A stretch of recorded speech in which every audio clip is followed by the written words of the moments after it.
welcome Kevin McNally.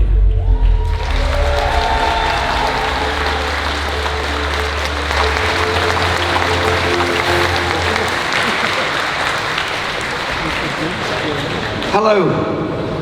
Hello. Hello, Kevin. Hello, nice turnout for a Sunday, huh? Yes, it is.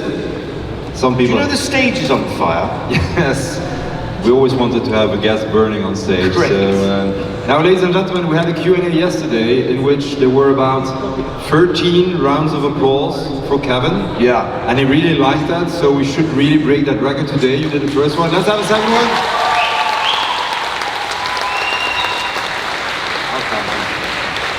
Only 14 more to go.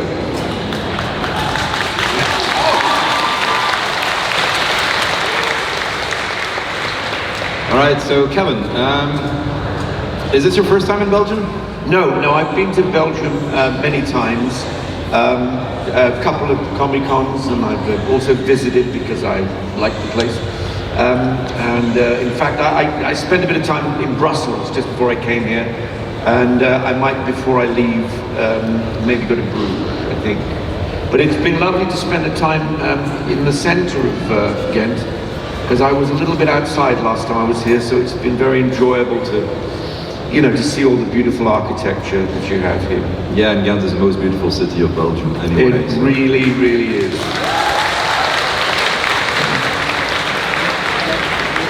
Now, very nice.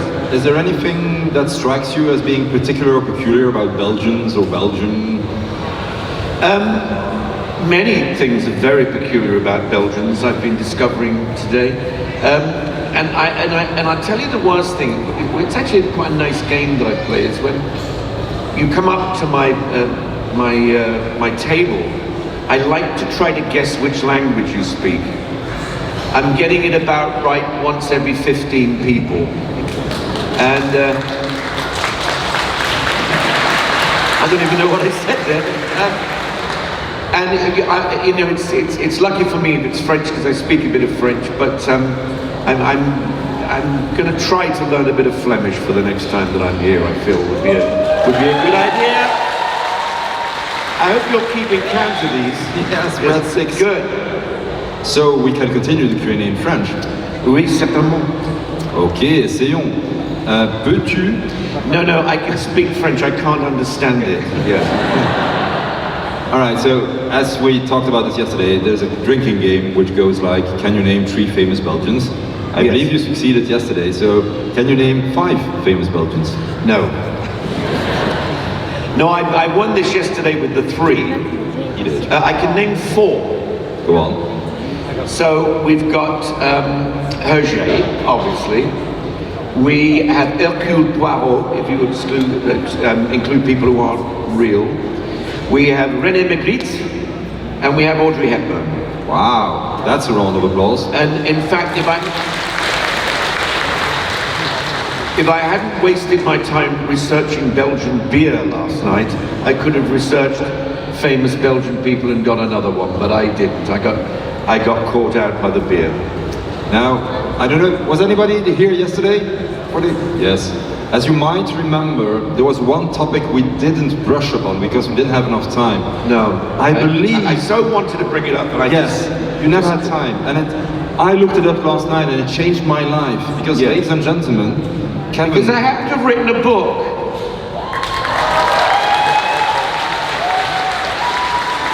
And for those of you who weren't here yesterday, part of the reason I brought it over is to help solve the trilingual problem of your country and get you all to learn English. And so this is this teaching tool by which you will all learn to speak English. It's very inexpensive. Come to my table, and I'm here to tell you that I've never been able to afford a Mercedes car. But if I sell enough of these books today, I might be able to get the down payment on a new one. So, for the sake of my transportation, come and buy my book. Did I mention I'd written a book? Now, Kevin, obviously you're an actor and a writer. Can you tell us what's like a perk of being an actor? Well, as we touched on yesterday, I think about this a lot, and I particularly think about, you know, my family back home was very working class family who had to go out and do jobs they didn't particularly enjoy, and they had to use most of the hours of their week doing it. So I very much appreciate that when I do go to work, it's something that I love doing, and I don't have to do it all the time. I can spend a lot of time preparing and or enjoying movies and researching, and I've taken up directing more and writing more, so I can move from one thing to another, and I appreciate that just because of the sort of hardship I saw my own family go through in having to work, you know, 6-day weeks, sometimes 8-9 hours a day. I'm very soul destroyed, I think. So if I get it right, your father did a regular job. Yeah. And how encouraging was your family when you said, "Hey guys, I'm going to become an actor"? It was like, "Oh God," or "Good idea"? No, they were very encouraging. In fact, I dedicated my book to my mum and dad because the gift that they gave me was imagination. Because they both had regular jobs. My mother loved to play music and loved to paint, particularly paint plates and things like that. She would buy some very, very boring crockery, as we call it, but she would decorate it herself because she couldn't afford to buy expensive stuff. My dad wrote plays, he wrote novels. He never, unfortunately, managed to get one published, but he did write songs, and he got his songs recorded and published. In fact, one of his songs went to number 4 in Sweden in 1965, which I'm very, thank you all for that.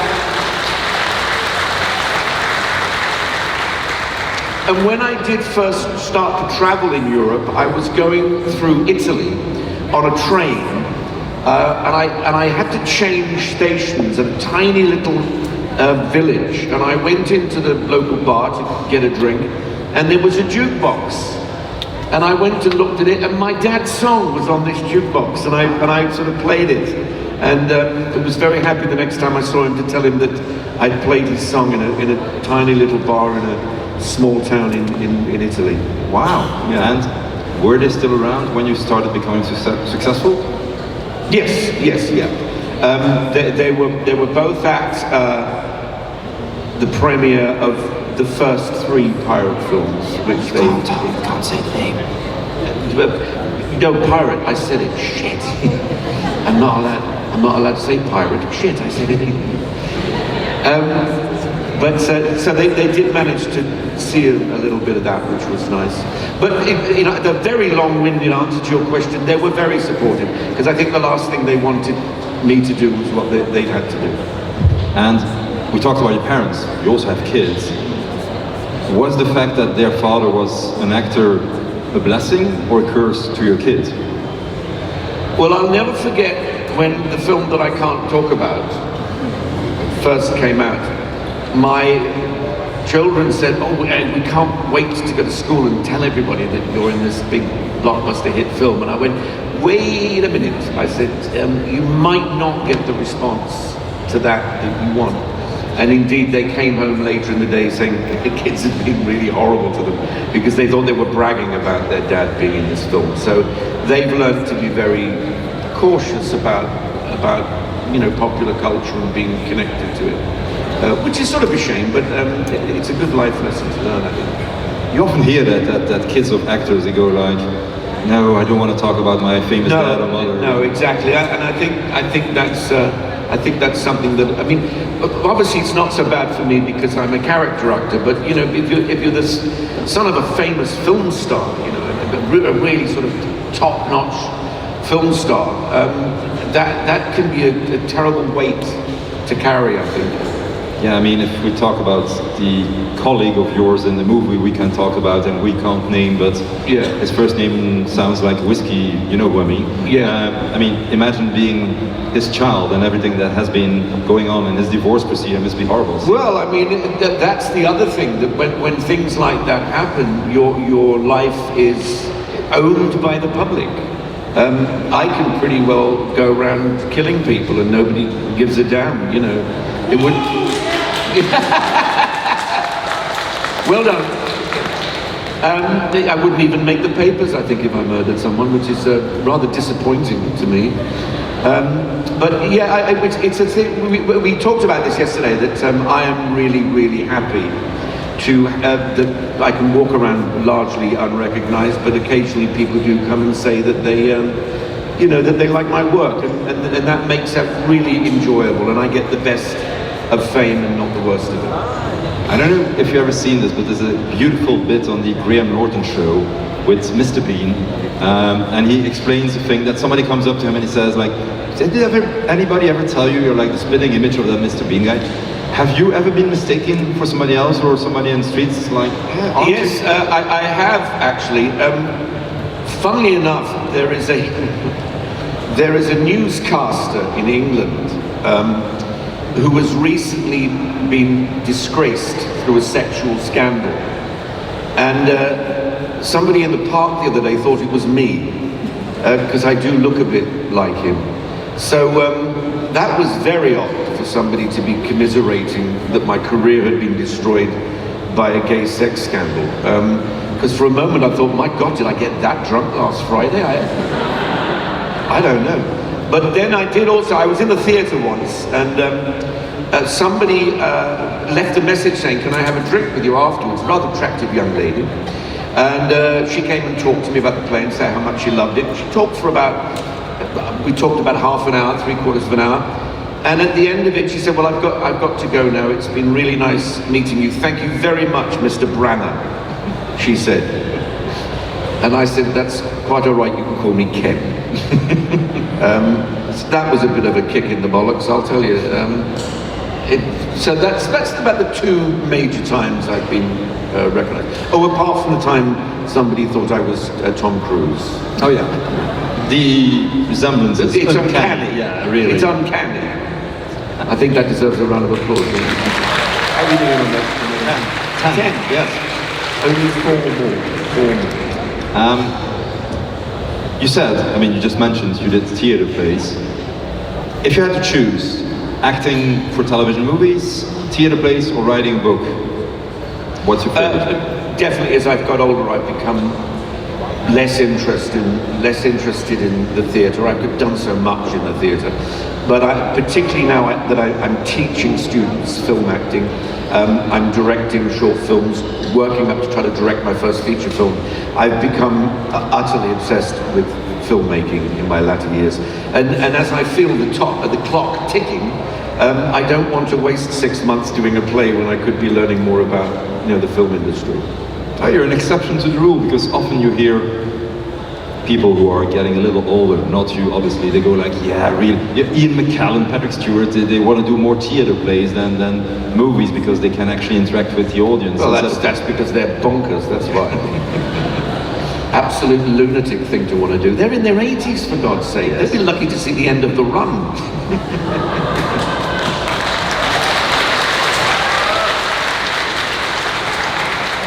Did I mention my book?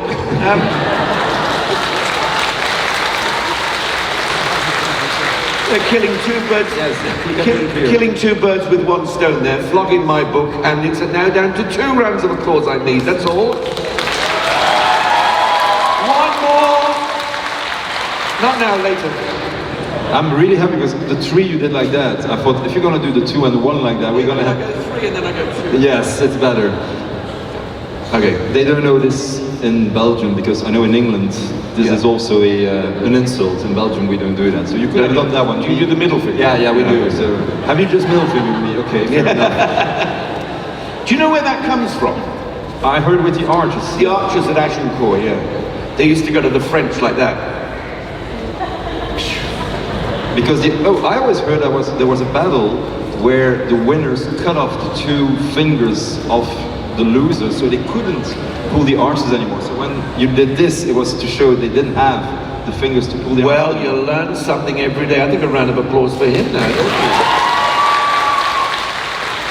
Thank you. Now, before we get to the audience, two final things. Yesterday there was a question which I thought quite brilliant to James McAvoy from somebody in the audience, and the question was, if you could switch lives for 1 week with a celebrity, anyone, who would you wish to swap lives with, to switch lives with? He chose Taylor Swift. Whose celebrity life would you like to live for 1 week?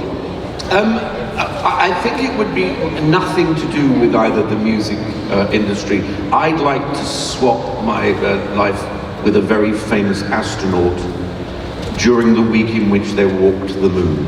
That's what I'd like. Wow. Done. 14 and done. But we can keep going. Thank you. Now, before we go to the audience, yesterday you made a solemn promise, because those who were there yesterday saw Kevin take off 1 layer of clothing, and today, I told you I would remind you of that. Today you promised to go full naked. There is a story behind it, because in the theater place you were naked. Yeah. It was cringy. So, well, I was going to go fully naked today, but my lawyers have advised me that it's not popular in Belgium to see very elderly men take all their clothes off in public. But I did change my shirt for you today.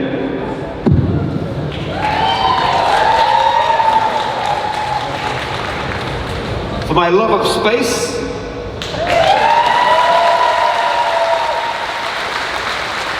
Want me the robot there?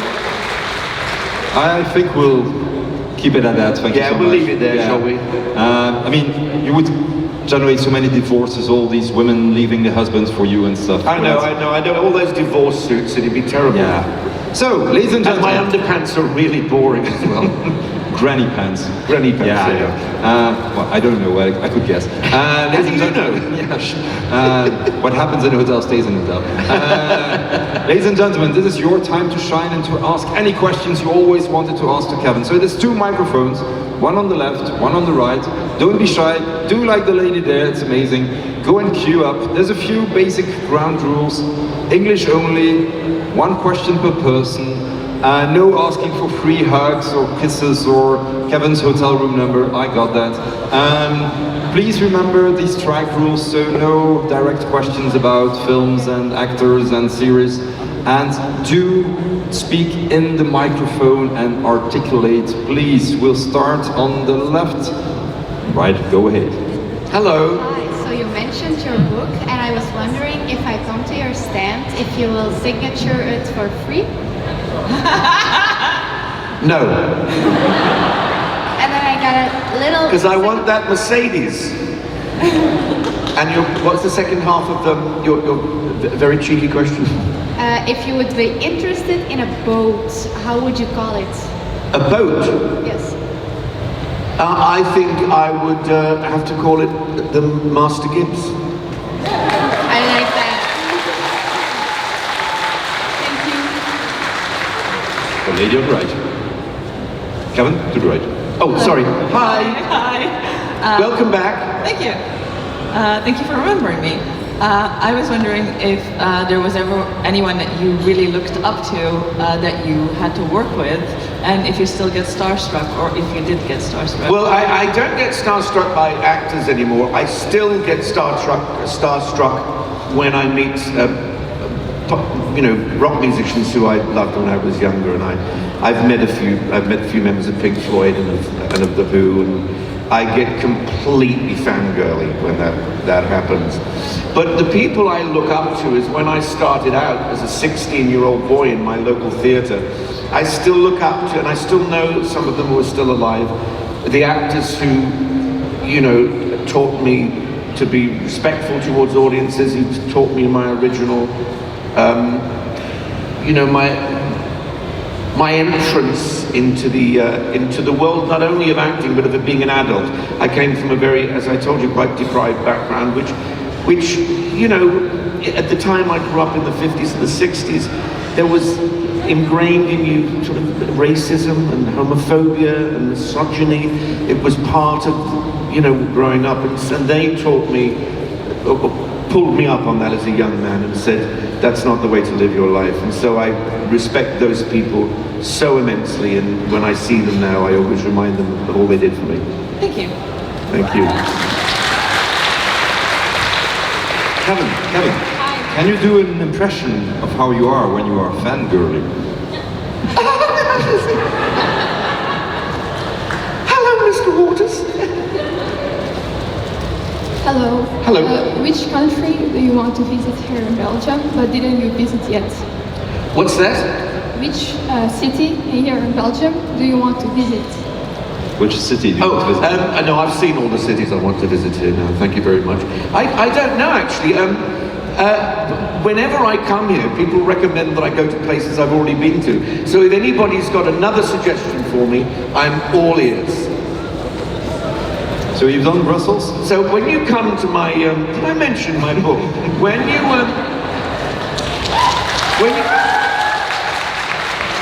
When you come to my table to buy my book, recommend somewhere I should go. Well, I should rephrase that possibly. Recommend the city in Belgium I should go to. You can recommend one now if you want. I don't know yet. Okay, well give it some thought and come and recommend something to me. Thank you. Hello. Hi, where I'm from, Hasselt, is this weekend Geneva Fest. And my question for you was, do you have a favorite liquor? Like Geneva or a Belgian beer? Yes, we discussed this at great length yesterday. My life, and I think everybody of my age, is a gradual losing of pleasure. So, you know, the vodka went, the whiskey went, the red wine went, the white wine went, and now I'm solely a rosé wine man. Thank you. Although last night I did make the mistake at the end of the evening of having a Manhattan, and I regretted it very much at the table this morning and had to ask people to please keep their voices down when they were asking for my autograph. So I won't make that mistake again tonight. But thank you. Hi. Hi, I have the following question. You said you wanted to learn a Flemish word. Yes. Which word in English would you like to learn? And I can give it to you in Flemish. Well, because there's a young man standing behind you, I won't share with you the fact that I really like to learn the very worst forms of swearing in every language I go to. Well, I'm not allowed to do that, probably. No, I know. Well, you can do it privately when you come to buy my book. Did I mention my book?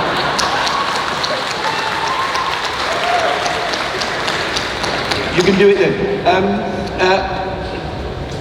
I'll have to think about that one. Because all I've got now is a head full of swear words. That's all I can think of. If I might suggest then something differently, if you do want to talk about a certain type of movie which start with the P word, if you want to say that word, you can also use the D&D variant, where we say variant sailor. Very insane. A variant sailor.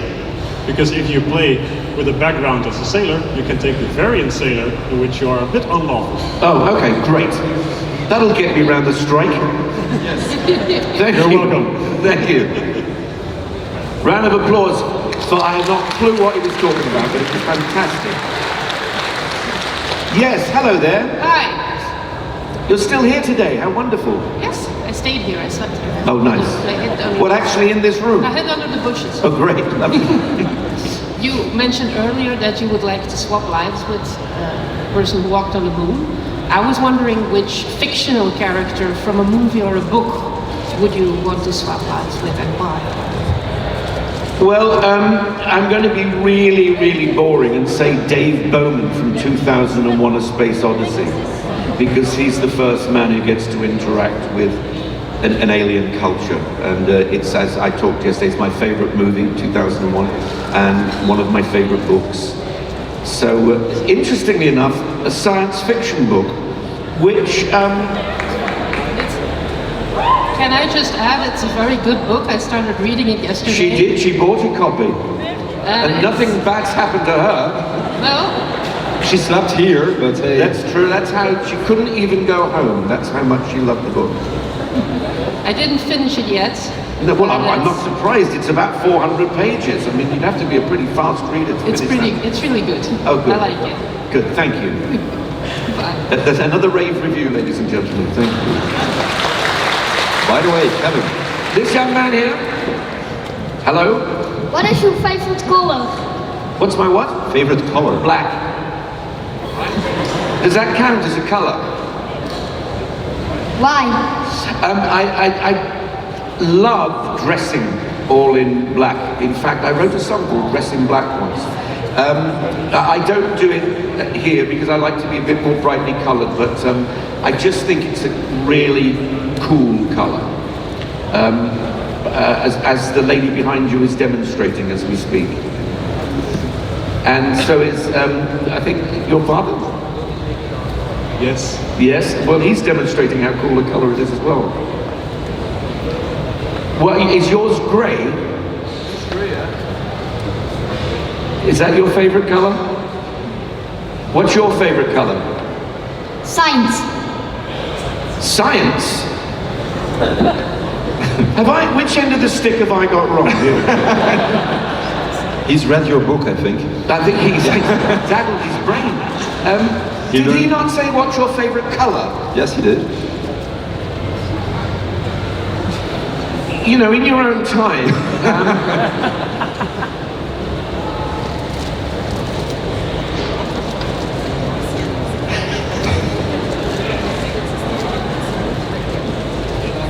Black's blue. I think it's blue. Blue? Blue. Is it blue? Yes. Thank you very much. Round of applause for the very brave boy whose favourite colour is blue.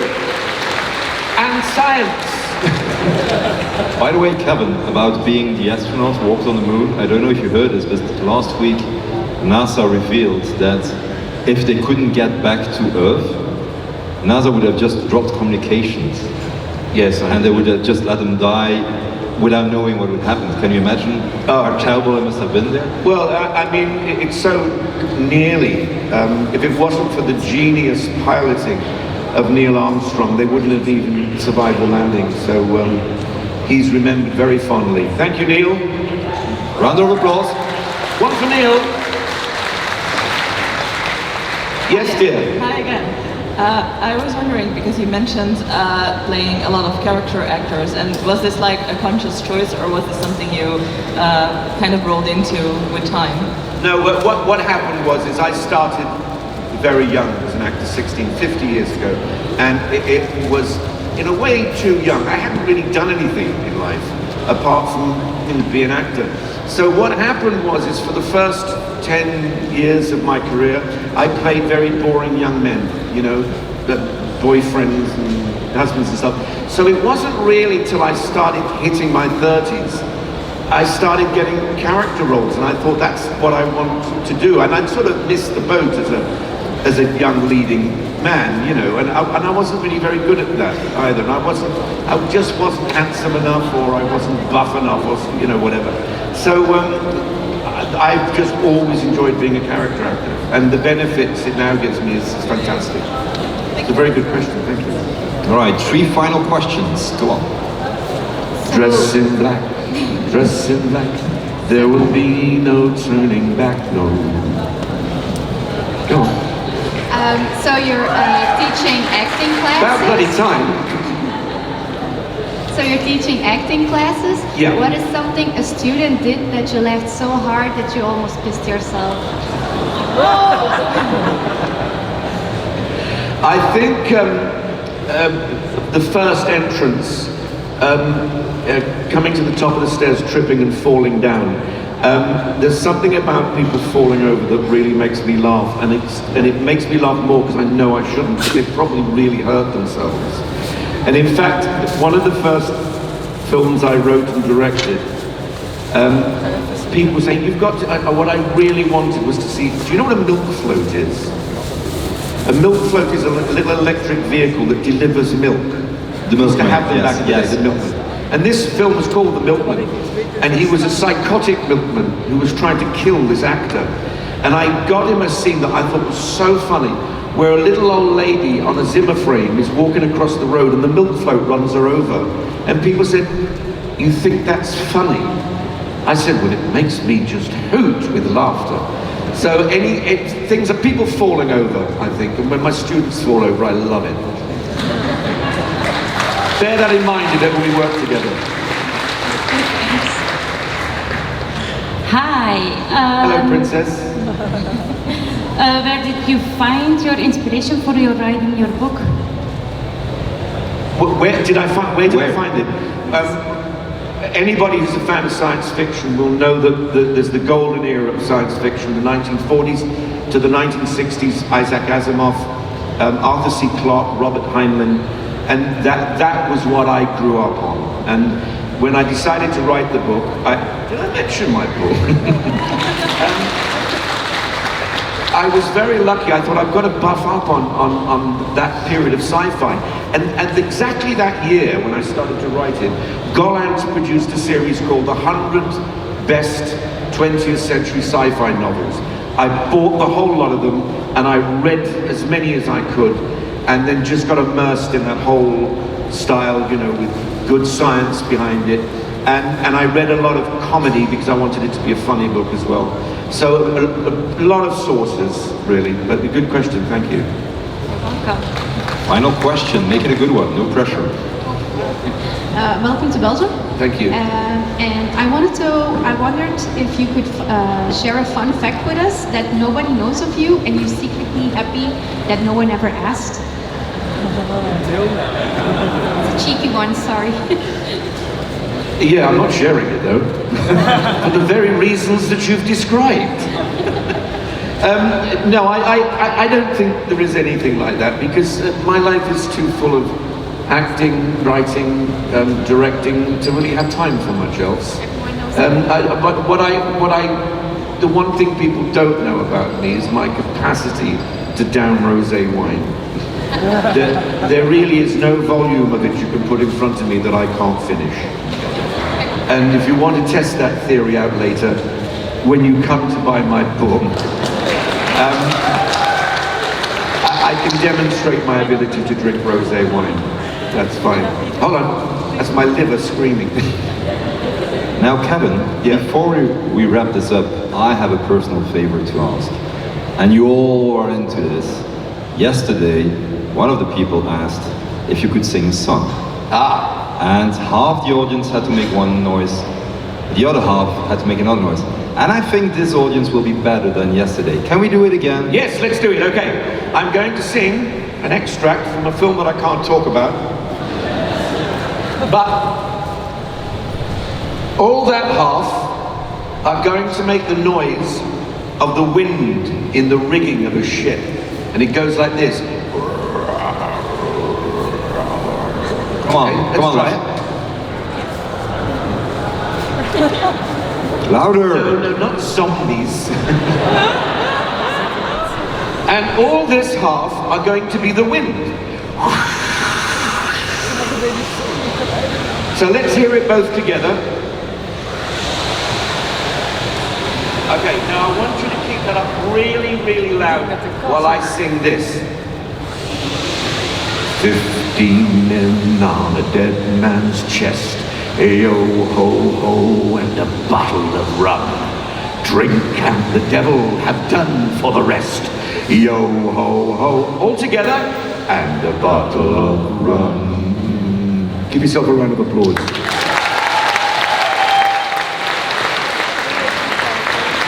Ladies and gentlemen, give it up for Kevin!